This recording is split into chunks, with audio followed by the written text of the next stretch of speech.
భారతదేశానికి అమెరికా అధ్యక్షుడు స్వయంగా వార్నింగ్ ఇచ్చాడు. ఎవరు? బైడెన్ గారు. ఏమని అంటే, ఇరాన్లో ఉన్నటువంటి చాబహార్ పోర్టు నిర్వహణ బాధ్యతలు భారతదేశం తీసుకోవడానికి వీల్లేదంటూ ఇంతకుముందు ఆంక్షలు పెట్టింది అమెరికా. అందుకు అంగీకరించలేదు భారతదేశం. అయితే అంగీకరించడం కాదు, నిశ్శబ్దంగా ఉండిపోయింది.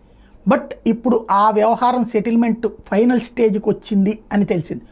ఇరాన్ మీదన అమెరికా ఎప్పుడో ఆంక్షలు పెట్టింది. ఇరాన్తో ఎవరు లావాదేవీలు జరపకూడదని. అందుకని ఇదివరకు మనం ఆయిల్ చాలా చీఫ్గా ఇచ్చేది ఇరాన్, బియ్యం తీసుకుని మరీ ఇచ్చేది.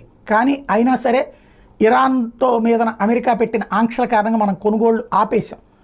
అలాంటి సందర్భంలో ఇప్పుడు ఇరాన్ దగ్గర నుంచి ఒక పోర్టునే నిర్వహణ బాధ్యతలు భారత్ తీసుకోవడానికి సిద్ధపడుతున్నటువంటి నేపథ్యంలో అమెరికా అధ్యక్షుడు బైడెన్ తీవ్రమైనటువంటి హెచ్చరికలు జారీ చేశారు.